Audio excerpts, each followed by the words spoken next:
that kind of white culture is invisibilized here. And part of what's doing that work in the context of the Buffalo shooter is this conversation about mental illness. His entitlement, his way of life is threatened if we empower other people in a nation that he takes to be the proper domain of, white Americans. Like, he's witnessing an invasion and he's fighting back. That's an enemy combatant. That's not someone who's insane. To me, it was an argument against actually doing things in service of constituents, advancing the kinds of policies that people actually want politicians to advance, and instead sitting back and saying, well, they're never going to vote for all these Republicans because the Republicans are too racist. So the Democratic Party just has to be the lesser of two evils. And that's how we get into a place where no one's actually offering positive policy prescriptions. So I am also mad at this thing.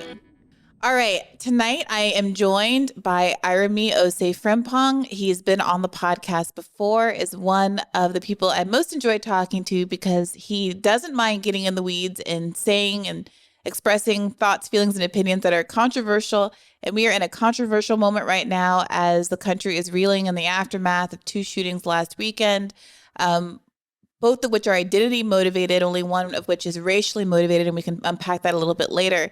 Irami, you reached out to me. Yes. Saying that the last conversation we had on this podcast in the wake of the Kyle Rittenhouse shooting was vindicated. Your take was vindicated by this. So I want to reintroduce you to the audience. He's a grad student at the University of Georgia, host of The Funky Academic, a political thinker, Irami Osei-Frimpong. Welcome back to the show. Hello. Thanks for having me back. It's exciting to chop it up with you. I always enjoy my time here. So remind us what your take was last time that you feel like has been vindicated by the situation that's emerged in Buffalo. Well, I think America is a white nationalist nation, but it's very orderly. And that is the deal that the whites offer everybody else, including the blacks like us, an orderly white nationalism where if you actually they'll keep the order if you behave, and they'll even let you excel, and you can get a nice house in a suburb next to them if they want to. It'll be an orderly white nationalism, and all you have to do is accept the fact that it's not actually self-governance, but a quality of nationalism that's at stake.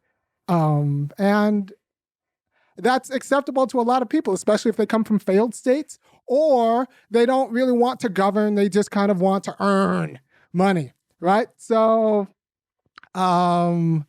we live, and I'm in the South, American South right now, and I just consider this an internal colony, functionally. You could say that, black people have been here too, and they're a big part of the population. But yeah, we don't own anything. Like, look at commercial real estate. We don't own anything. And if you don't own anything in a capitalist society, that means you're not really in the game. You're just a player on someone else's game. You're like a minor character in chess. We might be like a knight or like a few pawns, but we're not taking pieces, right? So, and we're definitely not a side. So what I'm saying is that America offers its citizens a form of orderly white supremacy or white nationalism. And if the whites feel like that's going to be slipping away, you have to imagine that there's going to be backlash. And you can't be surprised when there's backlash about that, right? I want to get into this idea of what it means to have an orderly white nationalism, because I know that there are folks who are going to, their ears are going to perk up at that. And they're not going to know quite what to make of that. But let's set the stage a little bit. I'm sure that most folks who are listening to this at this point, airing on Thursday, almost a week, better part of a week after the shooting happened, know that the gunman was a white 18-year-old who, according to his screed that he wrote, some people are referring to as a manifesto. Some people are advising not to do so. I don't know what to do with that at this point. But in his manifesto, specifically evoked replacement theory, which is something that is now hot on the tip of everybody's tongue because it seems to explain, because it is a theory that has kind of leapt from what kind of cloistered white supremacist websites and has been mainstreamed by some folks like Tucker Carlson. Now people say it's not an explicitly racist theory. Tucker Carlson would say that it's not racist at all, that he's simply pointing out the truth, the reality, which is that America's population is being replaced by others, meaning immigrants, and that people who are here already, Legacy Americans is a term that he's used to describe them. Again, not an explicitly racialized term, but legacy Americans, the ones who are already here, are disadvantaged by these immigrant groups that think differently and, most importantly, vote differently than Americans here. And he points to Democrats who have, in fact, made statements about demographic changes inuring to their benefit, their political benefit. Basically, I would argue giving up on the idea of actually persuading voters or talking to voters, confident in the idea that more Latino voters will basically mean the Democrats don't have to try because there's a demographic inevitability there. Tucker Carlson has picked up on that lingo that's been coming out of the Democratic Party from some time now from people like Steve Phillips, who wrote The Browning of America, and said, look, they're saying it. They're saying it out loud. This is what's happening. This is a threat to a conservative way of life, to the Republican Party. And of course, I'm going to be opposed to immigration that hurts my political interest. Now, in return, Democrats say that is racist, but what's not kind of ambiguous is that the shooter explicitly referenced right at the top of his manifesto this replacement theory, and he framed it in explicitly racial terms, saying, is it wrong to quote from it? Like, are we not supposed to read from it? Look, I think you should quote from it. I think you should read it. Because I don't actually think it's particularly individual. I think it's actually a distillation of what's in the water. And, this is where some people are at. And I don't think I think it's actually a clear recitation. You could just read from the El Paso Shooters Manifesto because it's very similar, except, change black people with Latinos. Yeah. So, I mean, this is literally at the top. There's a picture of that symbol that has been worn by so many folks over in the Azov Battalion. And then it starts what you need to know. If there's one thing I want you to get from these writings, it's that white birth rates must change. Every day, the white population becomes fewer in number. To maintain a population, the people must achieve a birth rate that reaches replacement fertility levels. I'm skipping ahead a little, but not in Europe, not in the rest of America, not in Australia or New Zealand. Only in Argentina is this happening. White people are failing to reproduce, failing to create families, failing to have children. But despite the sub-replacement fertility rate, the population in the West is increasing rapidly. How is this possible? Mass immigration and the higher fertility rates of the immigrants themselves are causing this increase in the population. We're experiencing an invasion on a level never before seen in history. Millions of people pouring across our borders legally, invited by the state and corporate entities to replace white people who have failed to reproduce, failed to create the cheap labor, failed to create new consumers and a tax base that the corporations and states need to have to thrive. Right. He goes on there's a lot to say, this is white genocide, all caps in bold. Right. So there's a lot there. I want to just pick apart. Let's just deal with one theme at a time. Sure. Invasion, right? So let's say you're in the Ukraine and Russia invades, right? They're going to change your way of life. You're going to have to go to a re-education camp. You're going to have to give up your language a little bit. And I say a little bit because Ukrainian and Russian are different, but not that different. And so you're going to have to give up a sense of sovereignty. You're going to have to change where you pay your taxes. In a lot of ways, your culture and your sense of government has been invaded and transformed. That's what's at stake. That's why you don't immediately surrender and just give up the flags and say I guess we're Russian now, right? So if you think that's the stakes in the Ukraine, the United States is willing to just give you guns to fight it out. Right? So the question is, for me, is that much different than this guy gendering what he feels like is going to happen in the United States? Right? So what happens when the white Christian nation falls, right? So let's say black people get reparations. There's this idea that black people can get reparations. White people aren't going to have to give up anything. It'll be fine, except black people will have commercial land and money and assets and all this stuff that we don't have right now. I actually think that's a naive understanding of how reparations is going to work. I think if black people are going to be made whole, it's going to take a little bit of redistribution. Some people are going to take haircuts. They're going to have to distribute assets, family contracts that have been in the family since the clan daddy won them are going to have to now get broken up and redistributed in ways that are going to make people uncomfortable, right? So I actually think there's going to be a change in some ways of life. If your way of life has given you a quality of entitlement that is either promotes or is consistent with Black degradation. Because once Black degradation goes away, that means that any quality of life that was tied to Black degradation is going to have to go away. And that's a lot of quality of life. So I hear you, and I'm willing to entertain that, but I don't want to get too sidetracked on a hypothetical reparations arrangement when there are many different kinds of arrangements that people could imagine, and some of which would be more or less kind of more or less implicated by design, would more or less implicate kind of white wealth. And in this instance, obviously the shooter wasn't motivated by reparations. Much to my chagrin, reparations are nowhere on the table. Now, he did write, here's your reparations on his gun. I'm not saying that he wasn't like thinking about reparations, but it's not as though it was a response to reparations or any real political movement and a meaningful political movement for reparations. So what is the threat? You know, I want to talk about in the context of the threat that's currently, that he perceives currently on the table. So I think the threat is naive.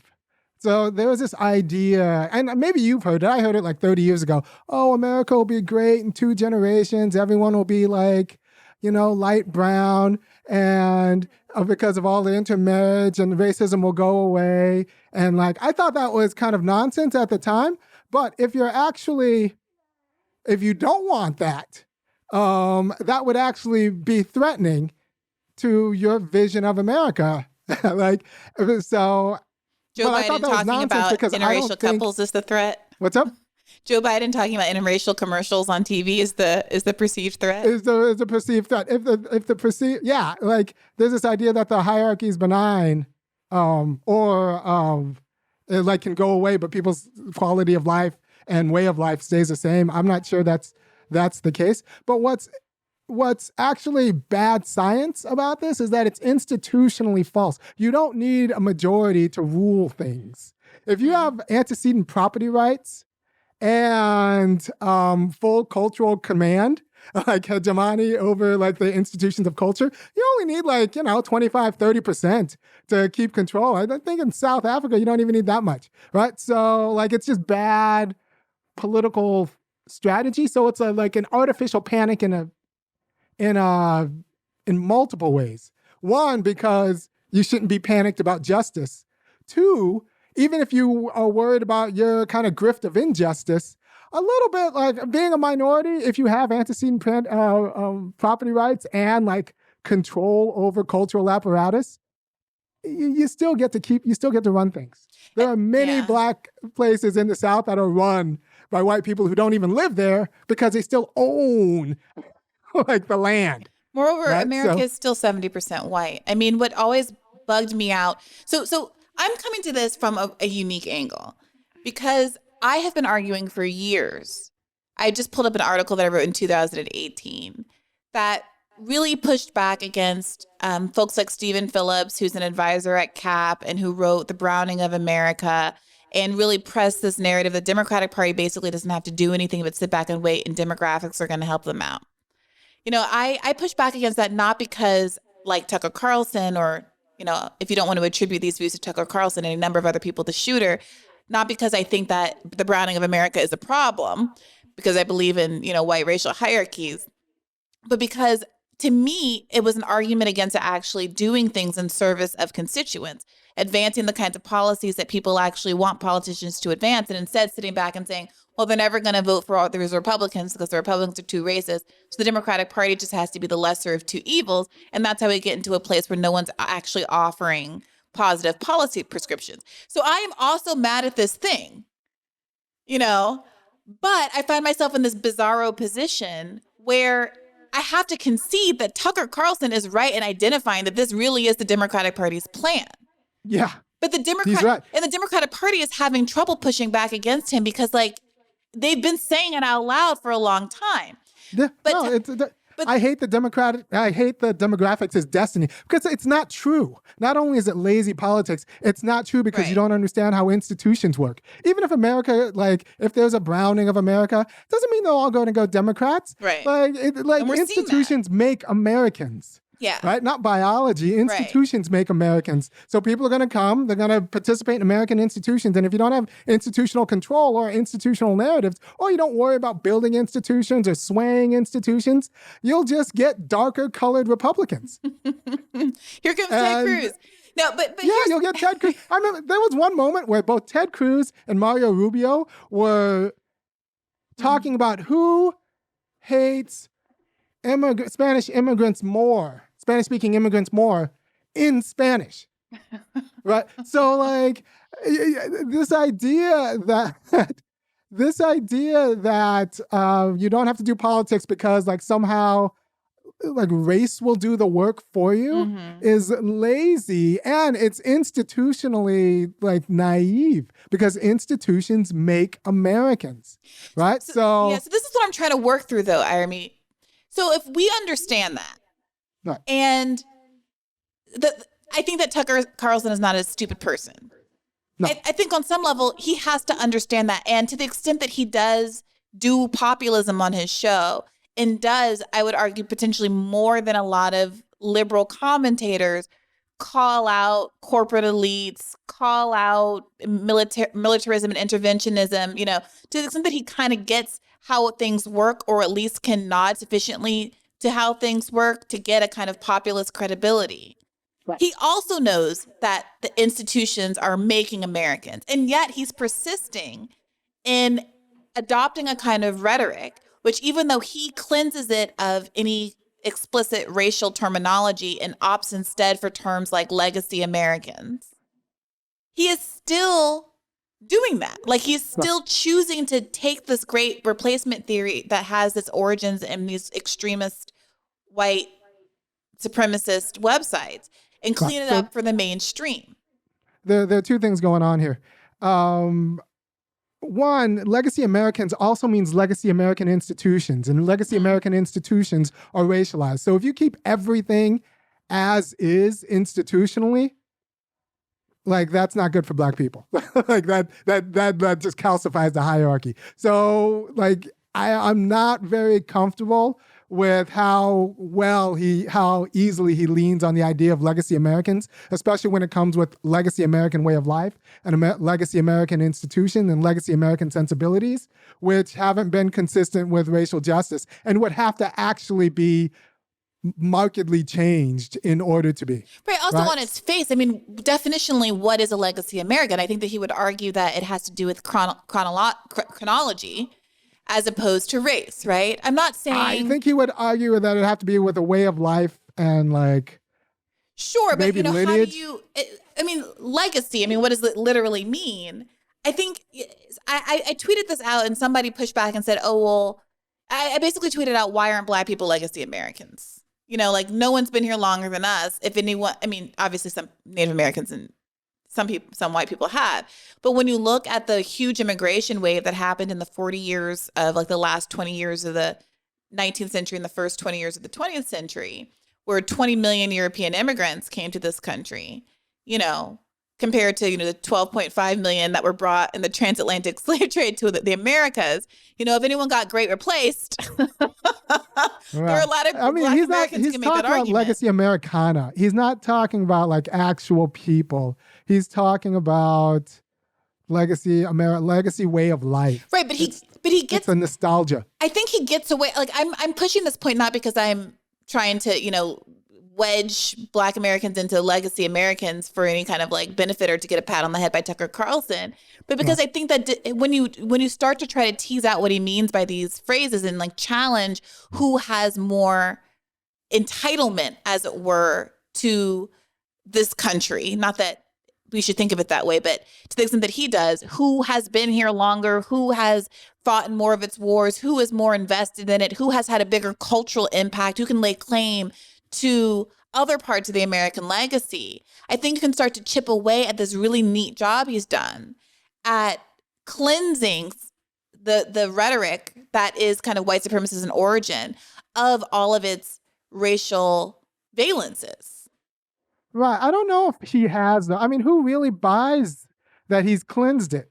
I don't know. Well, it's tough. It's tough because because when you listen to him, we should listen to a clip. I want you to respond to a clip. Because when you listen to him, like, the man is not stupid. He's done a really good job of basically making arguments without saying a thing about race, and then waiting for people to call him racist, and then priming his audience to say, when they call me racist, it's because they want to shut me up. It's because they want to do a speech suppression, you know? And so instead he says things like, you know, he will make the explicit political argument, these new voters help Democrats, they don't help Republicans, which is also what Democrats are saying. So they don't really have a lot of leeway there to push back. And it might not even be true. What do you mean? No, like I said, I think recent immigrants, they didn't come, like nobody. My dad immigrated from Ghana. My mom is from South Carolina. Her people came over on boats. There are people who come over on planes, and there are people who come in on boats. So, like, you don't immigrate to the United States to take up with the losing team. Like, very few, like, even Baldwin said, I'm tired of these people coming here on Friday and then by Wednesday calling me the N-word. And, like, this idea that recent immigrants will necessarily vote Democrat or like be super progressive, right, or like super like to take over the way of life is really kind of it's not set in stone. It's not fake. Right. On the whole, more recent immigrant populations tend to be more socially conservative, more religious. And over time, many of them, what we're seeing, tend toward the Republican Party. And the Republican Party, I think, would have recouped more benefits from recent immigrant populations if they had been less virulently or openly, you know, bigoted in the past. And I think they are hip to the idea that they have to clean it up. You know, I observed during 2020 that the RNC was more diverse than the DNC, the National Convention. And they're playing the identity politics games now better than Democrats. I think people of color who are conservative are okay with orderly white nationalism because I don't think political participation is the most important thing in American life. I think we're a civil society nation. As long as you let me run my business and make money, like, you get to set the rules. I'll get a little bit ticked when I then win by your rules and then you'll change the rules. That's what happened with Jews in the beginning of the 20th century. Mm-hmm. And that's what happens with Asians in California right now when they just took away the SAT. Because I think, and I know things, that like Asian Americans were outscoring white Americans, and white Americans wanted their tests back. They wanted their spots back. Yeah, and they'll blame us. We'll be the scapegoats for it. But so what's so interesting to me though is not just like the straight up diversity. It's the real embrace of colorblind racism. So I saw that Fox News on Monday, as everyone was bearing down on Tucker Carlson, tweeted out this Tucker Carlson quote where he does the Martin Luther King thing. And he's like, I'd love to be judged by the content of my kid and the skin and the content of, I'd love to be judged not by the color of my skin, but by the content of my character, with like next to a big picture of his face. And then he'll say things like, tell me what you think about this hypothesis that I've worked out. Talk to me. Okay. Liberals have done a piss poor job talking about race. Okay, true. They have been using race as a proxy for class because they are allergic to talking about class. Okay. Sometimes doing so is appropriate. Many times it is not appropriate. But by using race as a proxy for class, they have stripped, and the economic conversations that we could be having that could really form a coalition of working people across these groups. Moreover, they've opened up the door to Republicans to use basically disparity discourse to say, I'm not talking about Black people because they're Black. I'm not talking about immigrants because they are Latino. I'm saying specifically this negative thing that is in the statistics about Black people. They're disproportionately causing crime. Immigrants are disproportionately causing crime or leaving trash in the desert or whatever it is. And I'm saying that specific thing is not racialized. It is just a statistical fact. And you're the one that's racializing it, not me. I'm judging them by the content of the character. I'm judging it by the thing that they did. It's not because they're Black, but we have to be honest about the fact that Black people are like this. And Democrats, because they've been speaking in generalities for so long, are allergic to some of these statistics and don't really know what to do with them. I know what to do with them. Well, sure. But they're unable now. They've been basically defanged from talking about any kind of structural critique because that's all now CRT and we're not allowed to say it. I wanted to say it. I mean, yeah, but now they're so on the back foot that Republicans have really figured out how to talk about race in a way that Democrats are now completely incapable of addressing. Yeah, no, I agree. Democrats don't want to talk about political things.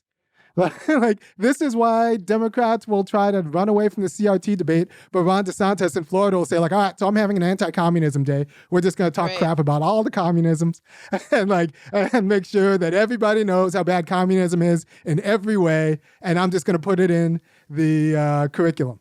Yeah. So, like, the Republicans are actually serious about the business of governing, which is also culture. Right? Because we have to decide what goes into school curriculum. And Democrats don't want to do that.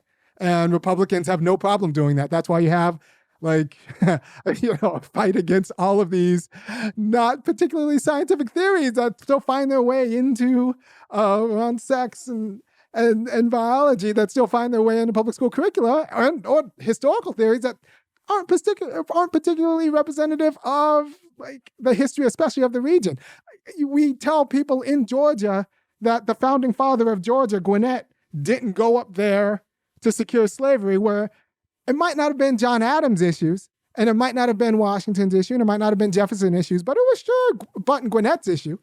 And, like, people in Georgia should know that the founding father from Georgia, at least, wanted to secure property. And when he meant property, he meant, like, people, your great-great-great-grandparents, right? So, like, these kinds of things, Republicans will put in the content of the education curriculum because that's part of politics, to, like, educate your citizenry who then goes and votes for you. And the Democrats don't want to get in that game because they don't want to do politics. They don't actually want to. It used to be, I think, happening kind of organically, right, in colleges, and that's part of why there was that assault on public colleges in the 80s and the assault on the UC system from, by Reagan, and all of the after effects we've seen in all the college campus discourse in the last 10 years or so. But I don't know. College isn't where this. We don't lose state legislatures because of college. We lose it in K through 12. Like, if you're waiting for college to do your work, you're still not doing the work. No, I'm agreeing with you. But what I feel like happened is that there was a natural kind of, not purposeful, because Democrats have never been that pointed and purposeful, but there was an organic liberalizing that was happening in colleges in the 60s and 70s. And Republicans observed that and have been working assiduously to curb it. And I agree with you that there's no confidence from liberals in actually owning the idea of doing an ideological project. That Republicans accuse them of doing an ideological project because some book said sometimes kids can have two dads. And Democrats got freaked out and said, oh, let's not talk culture war. And instead of going on the affirmative and creating this kind of Teflon Don thing that Donald Trump had, where because you're so purposeful and unapologetic in your views, people think that you're right. Yeah. Look, marriage is about the relationship between two people who would love each other and committed to each other no matter what, and will handle external stresses and can creatively problem solve about what kind of household they have with each other. Not necessarily about, like, sex or reproduction, because, like, then old people wouldn't get married, right? So, like, you need to be able to creatively problem solve. That's why we don't let you marry your cat or your pet, because they're not a rational person you can problem solve with. And there is a special unity that can only happen in a family, and a special kind of freedom that can happen with a family. And the left could talk about that, and the Democrats could talk about that, but instead they don't talk about the particular kind of freedom that families enable. And so they get run over by conservatives who have no problem talking about conventional ideas of family, which bring in all this stuff that doesn't necessarily apply. By the way, this happens with religion too, right? So conservative churches have serious ideas about gender and the role of man, and you got John Piper writing books, and some of your viewers will know who I'm talking about when I say John Piper, about manhood and, like, what it means to protect and provide, and the sacrificial leadership that's supposed to go on in Christianity.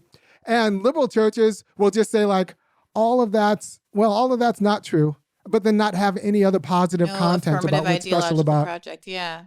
Right. So, like, they don't have anything. So in a pinch, what they'll do is just grabbed from the conservative content because at least it's content, right? Mm-hmm. So if you don't have positive, progressive content that ties to like a particular kind of freedom that can only emerge through these institutions, then you're just going to have a vacuous liberalism. And, this is also my problem with the current iteration of the Poor People's Campaign. I think it's just vacuous. And like, it's like vacuous liberalism versus wrong, but content-rich conservatism is going to lose. Say more about the Poor People's Campaign point. What do you think that messaging should look like? I think Barb is a bad leader. I don't think he has enough content. I think he's like the equivalent of an establishment Democrat, like as like what Eugene Debs was to, I don't know, Bill Clinton of, I don't know, MLK is to Reverend Barber. Like, I just think that what would it look like? What would you like? Because, I find he would have to call out Democrats too and say like, we might have to lose to Republicans. We might have to vote for Republicans. Because if Democrats don't do what we need, we might have to shut down the Democratic Party. Because I know a lot of the people talking to me right now are Democrats. And I know a lot of the people who are talking to me right now, who are listening to me right now, are not being represented by their party. So we might need, as a moral prerogative, as like our mission, to make sure Democrats represent us. And insofar as they do not, we need to make ourselves heard by making them lose. Yeah. And then, then I think you get some Democrats who actually take the content of what Barbara said seriously. But he didn't even offer enough content. He never talked about a federal job guarantee. Like there wasn't enough content. There was just platitudes. And it's a whole lot of not scaring white people away by not giving them content. It does feel like I want to give him so much credit for being one of the few people on the national stage that does talk about class, that does talk about poor people at all. And I think so much of his messaging does very nicely weave that kind of race class narrative that people who've come on the show and talked about the kind of messaging that's most effective across race and political lines works, that Ian Haney Lopez has talked about and that Heather McGhee has talked about and that I think is good messaging and works. But you're right, it's not incisive enough when, we're in the middle of a pandemic, when there's 20 million people in the street or whatever over George Floyd, and everyone's just basically still saying, I got to vote for Joe Biden. And then Joe Biden gets into office, tells everybody they're not black, reneges on all of his promises. Where, the COVID pandemic continues, rent moratoriums end, and all of these things are happening. We haven't had a minimum wage raise in the longest period since the beginning of the minimum wage in the 1930s. And mom's still the word. I mean, I'm with you. I'm inclined to think that this is why it's so important to have a third party, almost any third party option at this point, because I do think there's a bit of a credibility risk when you're starting to tell people to vote for a Republican Party that is like aggressively equally bad or worse in some respects. But I'm with you that the vote withholding has to have a political outlet. Yeah, so I didn't actually hear Barbara actually talk about we need a federal job guarantee. We need a federal job guarantee of $25 an hour. We need to make sure America produces its way out of this pandemic and people have the economic security to tithe to their church and to raise their family and to not be degraded just because they're not rich. He never actually made those arguments, and I think it's unconscionable. We do have constitutional problems why third parties don't work insofar as they're not guaranteed any media time, right? So that's going to be, we need to talk about the Democratic Party in terms of like what kind of FCC policy we need so that we have a political democracy, because, our civil society and our economy is supposed to serve our democracy, not the other way around.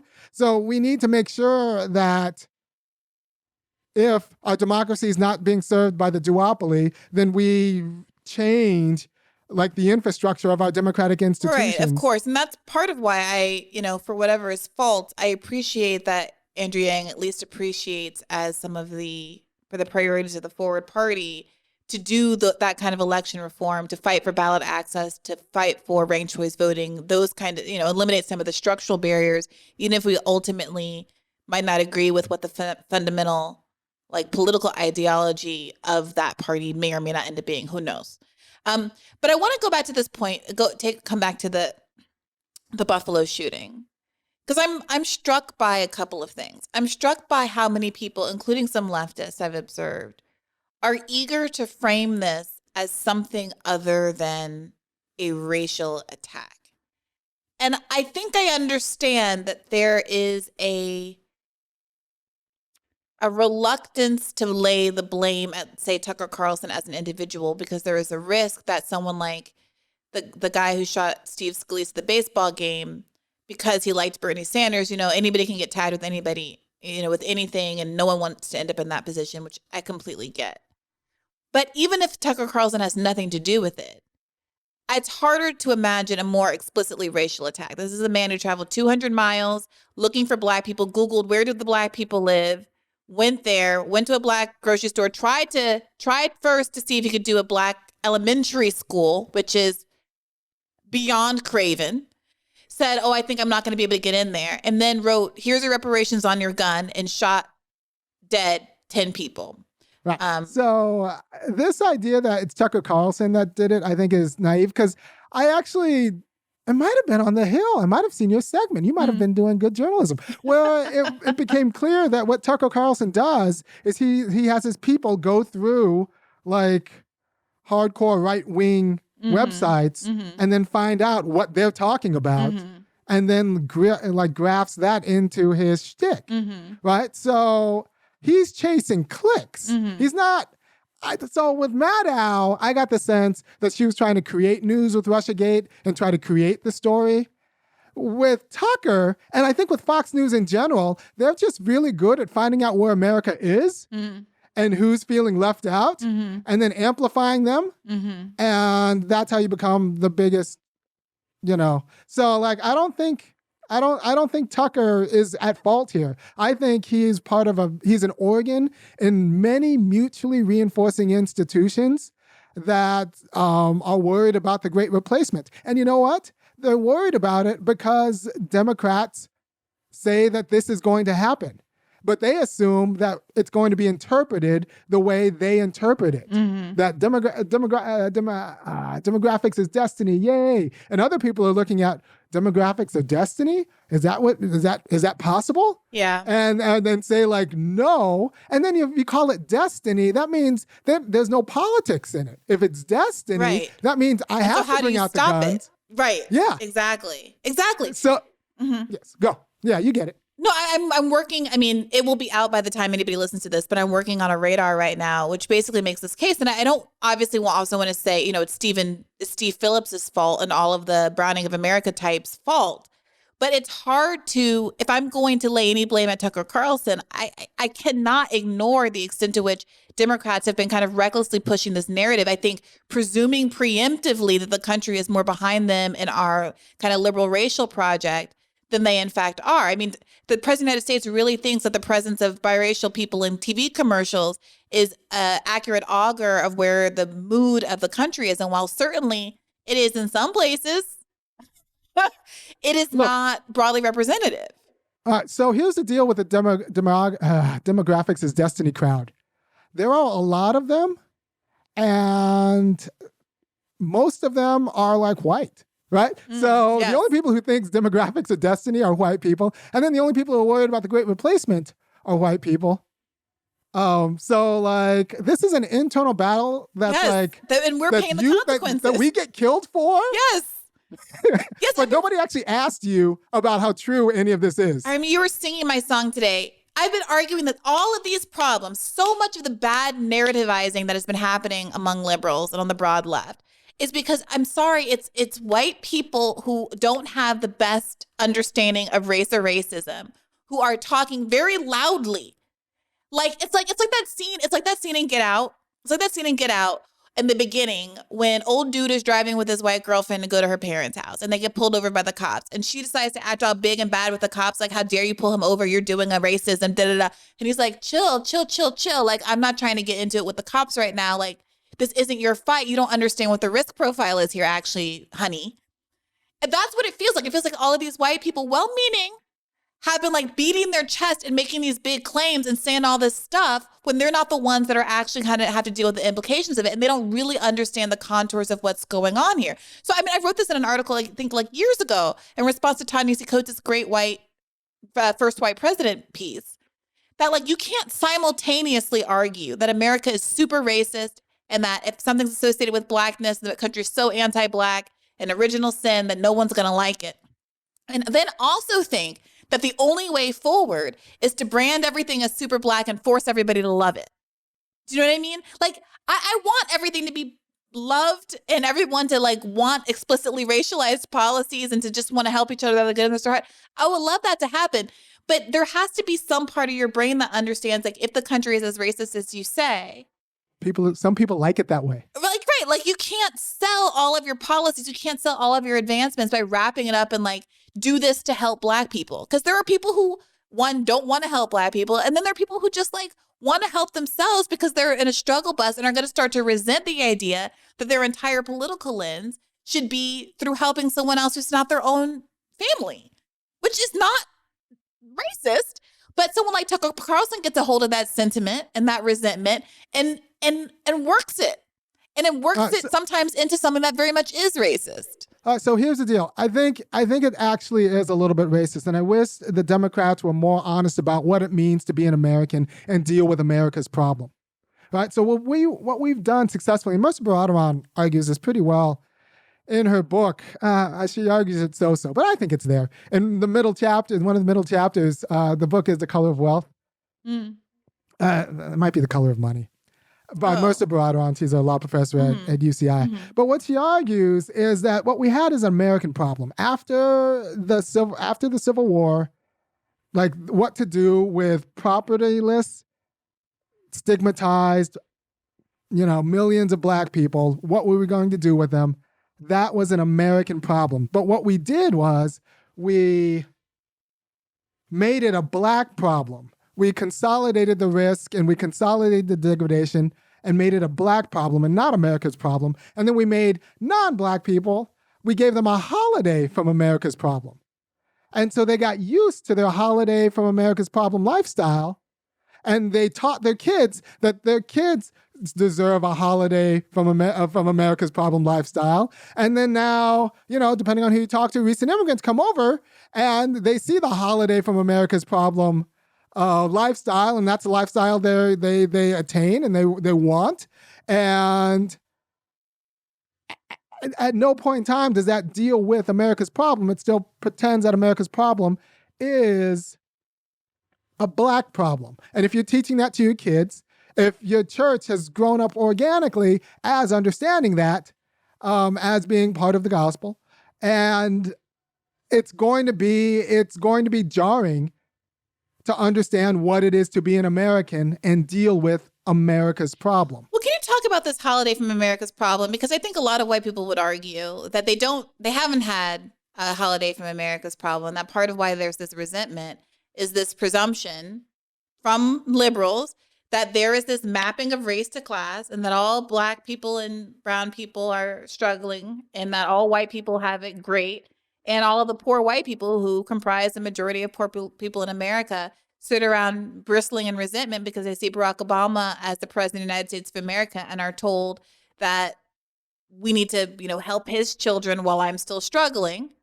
And we know all of the broader sociological trends and the economic trends. And I can sit here and give you white privilege discourse like I was Robin DiAngelo herself if I wanted to.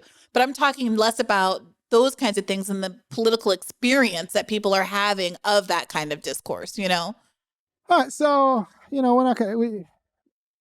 So what do you do to change that discourse? I actually don't think that, white people have it that bad, even poor white people, relative to, like, the mass poverty. But relative. People don't measure their own feelings in the world as relative. Nobody in America has it that bad. And that is what we need to do. We need to relativize. Like, people don't know how bad Selma is today, and that's a media failure. Selma is a hole right now. It is an awful place to live. There's a great place. People, if you're watching this, just Google slaves, Selma. It talks about Selma today and what happened after they got the vote. It turns out that after they got the vote, they voted in a black mayor. And you know what happened when Selma voted in a black mayor?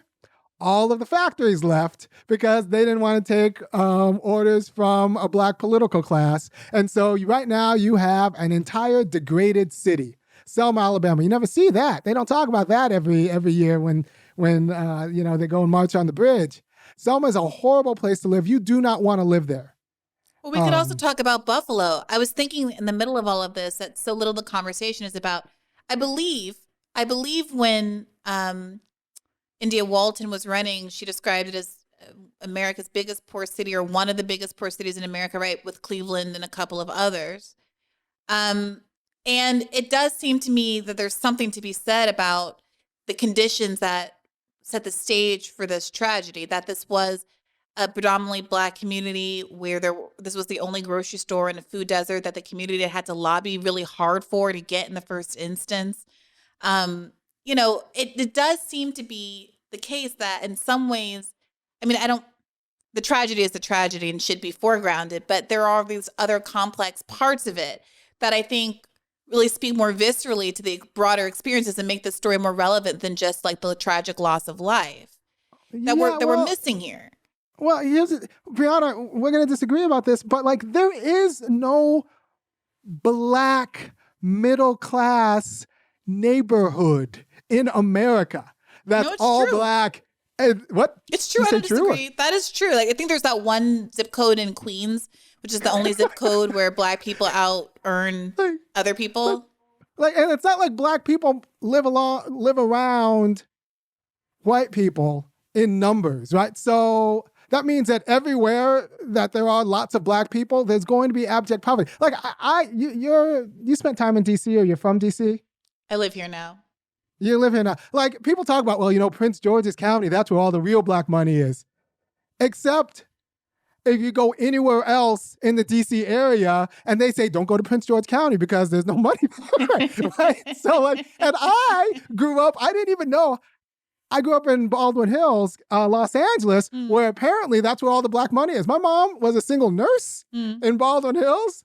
And,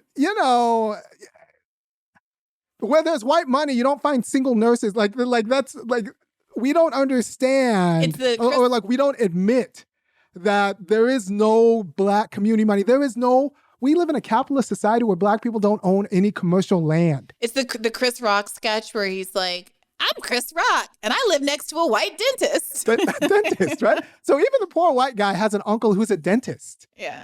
Right? So this idea that poverty isn't racialized, I think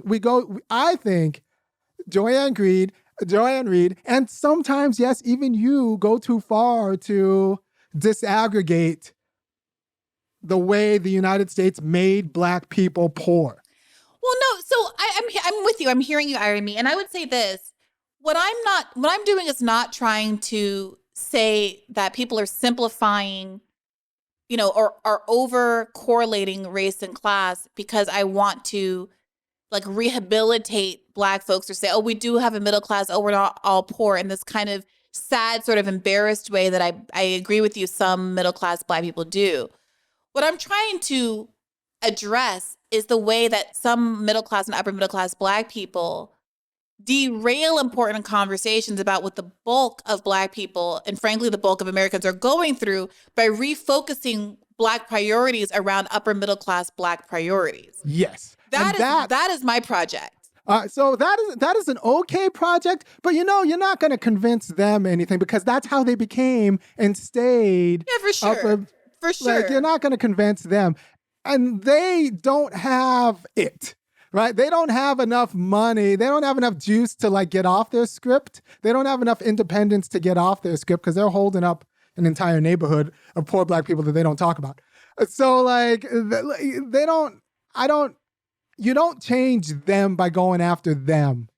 You have to change white people. And that's why I go after, look, you have to go after the entitlement. This kid was an 18-year-old kid. And I say an 18-year-old kid because he's barely an adult. He's an 18-year-old kid hopped up on so much white supremacy, he goes out and shoots somebody. I'll tell you that. If that's one of my kids that you just saw pop in and out of this video, I have screwed up as a parent. How come nobody's talking about how this parent I was going to ask you that. I knew. How come? Yeah, go for it. How come nobody's talking about how this mom was a failure? The mom bought a gun for him for Christmas. You are a failure as a parent. So when I say that, like, we have to talk about the white family, I'm just saying that we have to talk about the white family. Like, Dylan Roof doesn't come out like fully formed in battle gear, like springing forth from the head of Zeus like Athena. Like, no, he comes out, he was nurtured by these institutions. So we have to figure out the appropriate autopsy is we got to figure out who all of this kid's teachers were, who all of this kid's coaches were, who all of his kid's parents were, what kind of books did he read? What was their dinner table conversation? I want an interview about the parents, about all of that. Well, you're not going to get when you're seeing pictures of him and his family around the Christmas tree and the same kind of mythologizing that we always get. No one asks, does it start at home when it comes to these kind of shooters? Well, no, but like when I say that we have to talk about the white family, a lot of black people, a lot of progressives will be like, oh no, you can't talk about that. Meanwhile, Moynihan wrote an entire report pathologizing the black family, and it did a lot of work. I don't know that the answer is to pathologize. I'm not interested in doing another bad thing to someone else. The same way that like some people would say, don't refer to him as a kid because black people, 12-year-old Tamir Rice didn't get that same kind of privilege. And I agree, but I want Tamir Rice to be referred to as a kid, not white kids to be referred to as adults. I want black people not to be victims of an overly punitive criminal justice system, not for white people to be more punitive. And he was not literally a kid, he was legally adult, but I agree with you. Like, he was obviously a young person. He was groomed by his parents to commit murder. Rittenhouse, the same way, Roof, the same way. And like, until we actually figure out what's going on, and like, so Dreamer Moon wrote a nice piece about like, look, you have to understand about the white families. White families create a culture of whiteness, what you talk about, what you don't talk about, what manners, how to treat people, and then it kind of goes out because that's the same way you treat people at church, and then that's the same way you treat people in the office, and it's the same way you treat people at school, and like it starts in the white family and goes out. The origin is from the family, moved out. And then the black family, she says, turns out is different because that's where black people go to get away from objective whiteness dominating all other public spheres. So the black family is like this haven from, or like in reaction to, what is originated in the white family. So you can't change white politics. And I do not believe in a fundamental way, you cannot get racial justice in America and have the same content and practices in legacy white families and in legacy white churches. And when white people hear me say that, they're thinking he's coming to change my way of life, in which case they are right, because that way of life routinely produces guys who might not be Dylan Roof, guys who might not be Gendron, but you know what? Too many liberals in America will be like, well, we got to take away his guns. So this guy, instead of shooting people, just becomes an engineer or just becomes a public defender or just becomes a hiring manager. But like, that isn't going to change any other aspects of his racialized entitlement. Irami, that's the problem. I'm not going to moot this again because we already talked about this aspect of our disagreement on the last show. And I am not as comfortable with having a reductive approach to white families, capital white, capital F, capital W, capital F, white families, the same way that I don't think it's especially constructive to be reductive about black families, like whatever these terms mean. But I do think that you are raising, I think, important points about the way the media approaches these kinds of issues and the way we talk culturally about what's happening in various specific cultural enclaves that are white, because that kind of white culture is invisibilized here. And part of what's doing that work in the context of the Buffalo shooter is this conversation about mental illness, which I've been really struggling with and frustrated by because, one part of me is like, well, of course, nobody who does something like this is all great, and all of that. But it's also the case that there are a lot of people who are mentally ill that do not shoot people and definitely don't go on racially motivated shooting rampages. And it seems like an excuse to not have to talk about the racially motivated shooting rampage of it all. All right, so if he thinks he's witnessing an invasion, is he mentally ill to fight back? I mean, if he's Azov, like if he thinks, no, he's witnessing an invasion. He's witnessing his invasion because he thinks that like his entitlement, his way of life is threatened if we empower other people in a nation that he takes to be the proper domain of, white Americans. Right? So, like, he's witnessing an invasion and he's fighting back. That's an enemy combatant. That's not someone who's insane. And is he witnessing an invasion? I mean, yeah, because if I come to power, his mom's not giving him a gun for his Christmas birthday, or she's going to get a talking to by possibly the state. And if he thinks that's an infringement on his way of life, well, then I'm a threat to his way of life. But like, obviously, people. I'm not saying this is the case for him, but people with mental illness have all kinds of subjective realities. I mean, that's. But his reality isn't like, I don't think his reality is ridiculous. I think this is a white nationalist state, and empowering people to make it actually like a well-ordered non-white nationalist state will change his way of life. Now, his reaction to that is resentment and shooting, as opposed to like, yeah, this might actually be better to like not actually racialize my housing, my jobs, my friends, and all of these things. Like his reaction could be healthy, but his reaction is instead unhealthy. And I think he was groomed toward that unhealthy reaction to what could be actually like a relief. Well, non-racist America could be relief, but it's going to come with like costs. And, you can gender this discourse too, because there's this idea that all women in America want equality in labor and equality in risk degendered.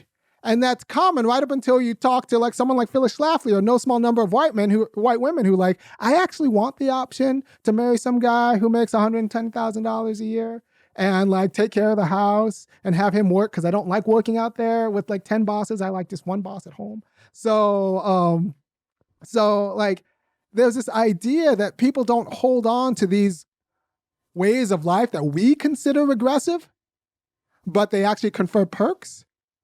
And that they will fight for those perks.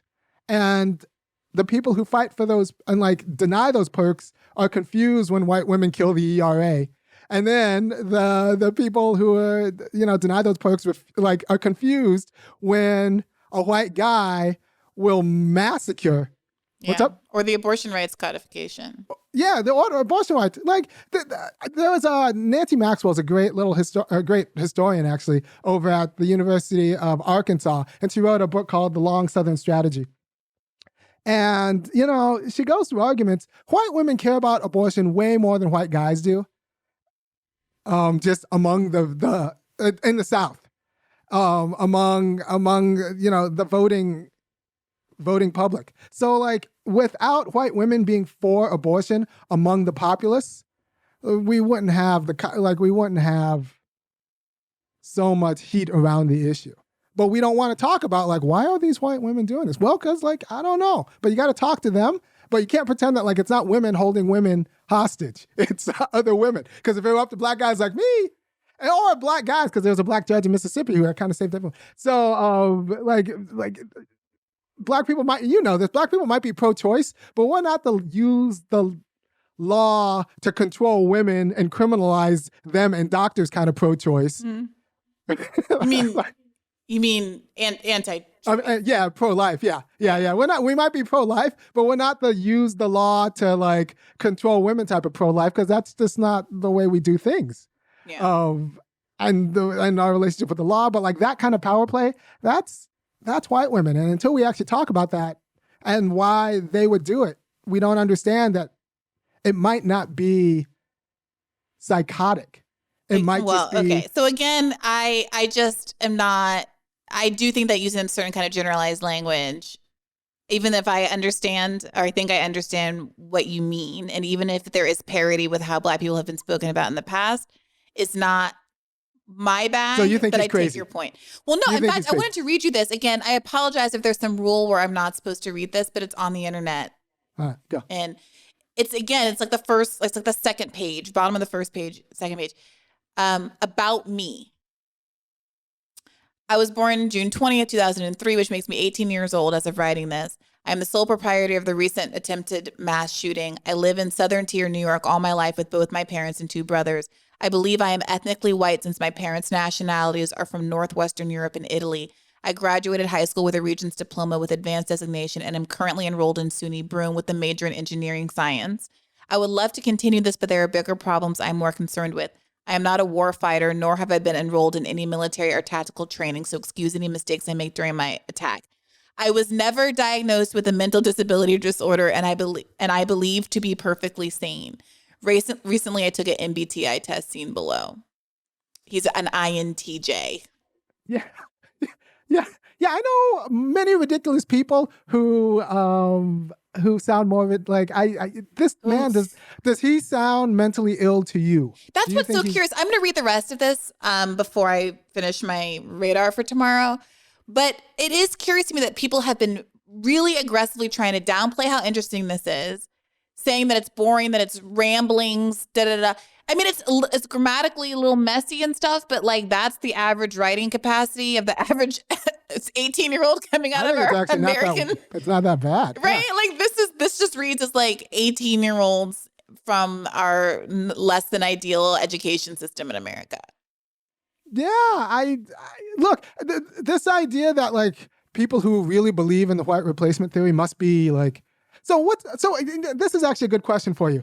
Is the problem that people believe it, or the problem that people are willing to violently fight against it? What makes you crazy? Well, I think, what is the it that we're saying we believe in? The great replacement. Yeah, but how are we defining it? Are we defining it as like the way that this guy is defining it, which is that there's a genocide against white people? Or are we defining it as kind of the way it's played out on Fox News, which is, Democrats want more immigrants to come so they have a better chance in elections?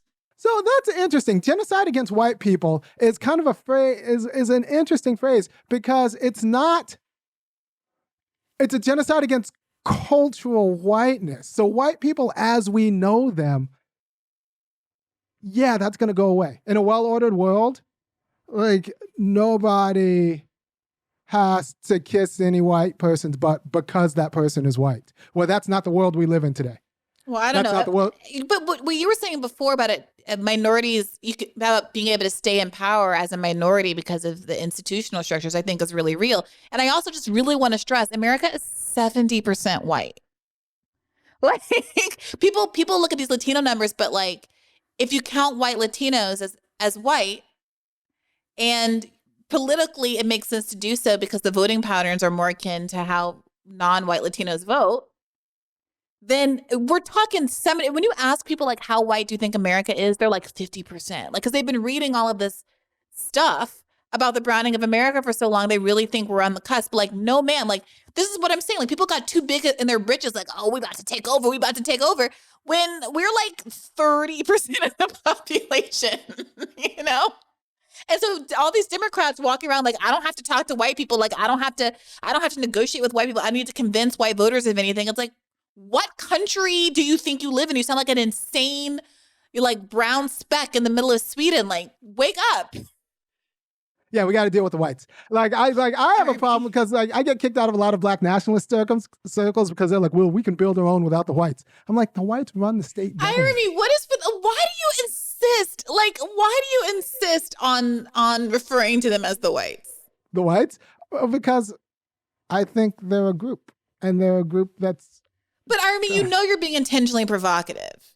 I consider them the whites. Irami, you're sitting here, I'm looking at you loving your adorable kids. You're married to a white woman. Like people are going to take this in a way that is like not consistent with what you obviously actually believe and how you're living your life.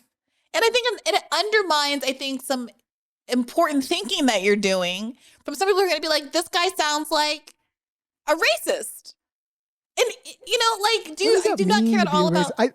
So people, okay. Well, okay. So you sound like Tucker Carlson. So what is a racist? People get confused about why, people like me say, well, there's a good reason to think that racism's permanent in America, and I don't think it's because white people are biologically deficient. I don't think there's anything just the same ways, and I don't think this guy is a problem. I think is crazy. I think it's cultural, right? So you have a handful of interlocking, mutually reinforcing cultural institutions that convey a quality of entitlement that is inconsistent with Black self-determination, right? And until those cultural institutions are actually redressed, all of them which are redressable, but until they're redressed and pulled apart, which includes the family, the church, and the way like these institutions have emerged and are grafted onto the white identity, and form that identity as like culturally more entitled than like around Black people, then I don't think Black people will ever be made whole, right? So until we get serious about that cultural work on the white people who are produced through these institutions, then yeah, racism's permanent. But insofar as they continue to be produced through these institutions, yeah, they're white. Okay, well, again, I encourage people to go. We've already mooted this. Go listen to the last episode where Irami was joined by Zed Jelani, and we talked about the Kyle Rittenhouse incident. We have been talking a little bit in a somewhat in specific way about his mental health. So I do want to flag that this is not his first kind of incident of being flagged for mental health type things. Here's, I'm quoting the New York Times. New York State has what is known as a red flag law, under which people found to be a danger can be forced to surrender their guns, but no one tried to invoke it against Mr. Gendron. I'm sorry, I should go back farther. Oh. Sorry.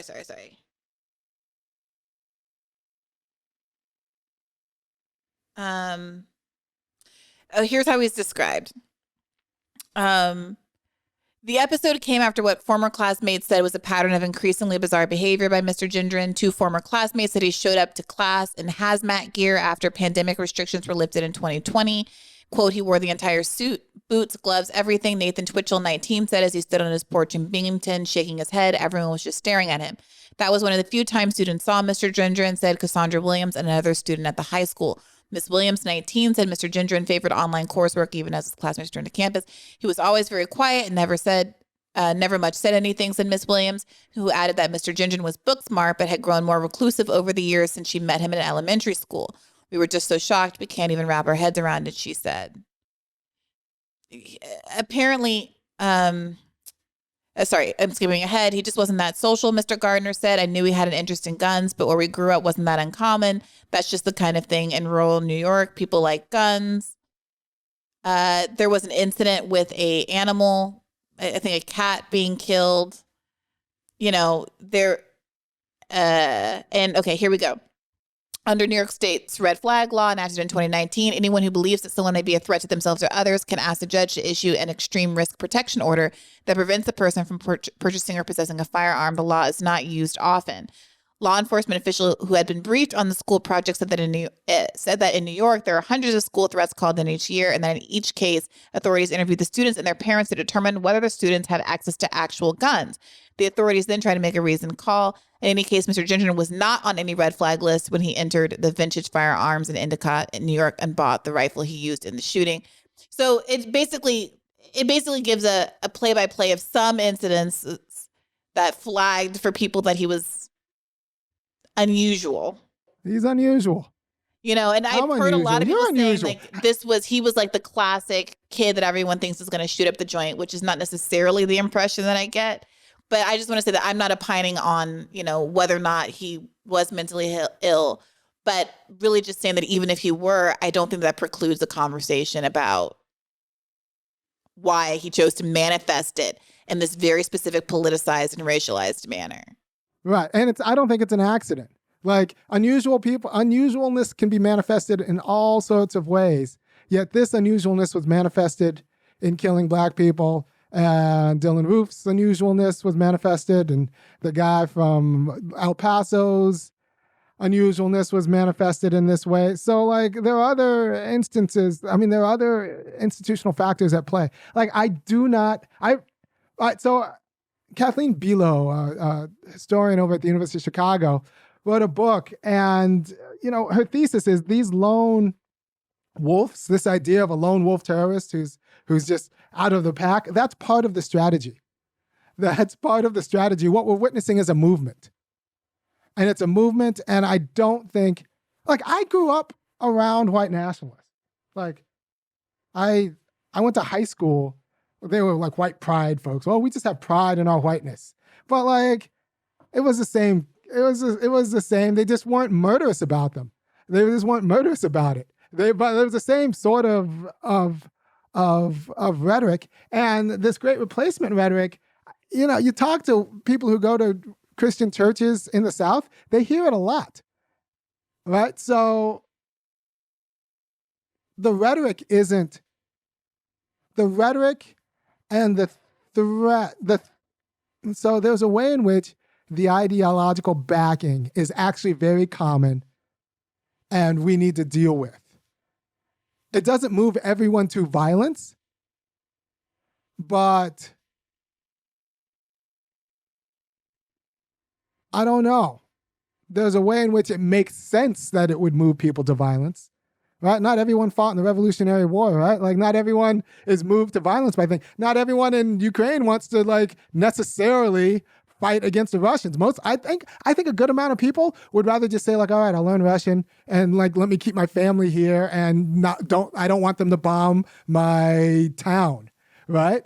So there's this idea that only crazy people are moved to unjust violence, or that organized violence is sane and not also run by crazy people. Like, it isn't really consistent with what, like, I just found out about what we did in Korea. If anybody, first of all, if you're watching this right now, go look at America's actions in Korea. Because when I think of Korea, I think of mass. I don't think of like the carpet bombing and the like, we took out millions of North Koreans just because we could.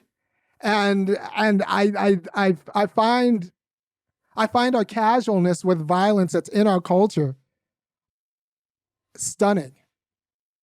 And to just call this guy crazy when he comes out of that culture, I feel like is not really consistent with America's use of violence. Like, we went to war with Libya on a hunch, on a why? And we're like, why aren't we thinking that we're a nation of sociopaths? Yeah, like, how many people? We're doing a Somalia, which should be an upcoming episode. Yeah. Yeah. So is he really that bad for taking this as the response to an invasion that he actually thinks is an invasion? So just to be clear, you're not legitimizing the idea that there is an invasion, but just to say that this isn't so different from all of the unjustified, invasions or responses to what we say is an unjustified invasion that have happened historically. I think this might be an invasion. Scale. I think, like, I'll be honest, I think this might be an invasion because I think that if justice is done to Black people, white people's lives and way of life is going to have to change. All right. Well, if you're not willing to change your way of life to accommodate Black self-determination, and Americans have never actually shown that. This is why Reconstruction fell apart. Right. And I resist buying into the idea that it is a zero-sum game that doesn't actually, nor ultimately to the benefit of everybody. And this is the argument that, Heather McGhee makes in her book about drain pool politics, that I don't think it's useful to say, well, of course things are going to be terrible for you if you want to, fight for equality. Different is fine, but they think it's an invasion means it's worse. And people don't think they're getting invaded for people to sprinkle stardust and sunshine all over them. So I don't want to go down that path again, because we did move that in again. I think we should go down. Is this an invasion? No, because we've already been going for well over an hour, so we do have to wrap this episode. But people who want more of that should go back and listen to that earlier episode of I'm coming for your way of life. You might like it though at the end. Irami, okay. Can you tell people where they can find you and your work on the internet? You can go to www.funkyacademics.com. I don't believe lying to the whites is a good way to make their friends either. Like, okay, you can go to www.funkyacademics.com. You can see I come out with a show every Thursday, and I'm pretty loud about how to plot the invasion. Okay. Well, if you want to hear Irami's thoughts on how to plot the invasion, you can find him there. I appreciate all of you for listening to this show. As you know, we drop 2 episodes a week. There's a Monday premium episode in addition to the Thursday free episode, and you can subscribe for $5 a month at patreon.com/badfaithpodcast to get Monday's episode in addition to the full back catalog of episodes that are now probably, 60, 70, 80 of them, including episodes with a lot of great guests, like the Heather McGhee episode that I mentioned before. I think that's one of the paywalled ones. That was one of my favorite episodes of all time. So please. So I'm going to poop on Heather McGhee because nobody poops on Heather McGhee. Right, Everybody loves Heather McGhee. You're not going to do that. I can't. You're not going to do that right now because you need to go to my show. I have a YouTube show too. We're gonna. Nobody gets to poop on Heather McGhee. I'm going to recut this outro so it doesn't have any interruptions in it. You just don't want me pooping on Heather McGhee. You can find all of that. You can find that back catalog once again at patreon.com/badfaithpodcast. I appreciate the support. Your support of independent media enables us to do that. I appreciate your support of independent media enables us to do this. As always, take care of yourself and keep the faith. Hey YouTube, thanks for watching. Just a reminder that this is a podcast. You can catch an extra premium episode every Monday for $5 a month at patreon.com/badfaithpodcast. That's patreon.com/badfaithpodcast for $5 a month, an extra episode every week. Additionally, please do consider liking this video, subscribing to this channel. It helps us out. It helps independent media beat the algorithm. We appreciate you. And as always, keep the faith.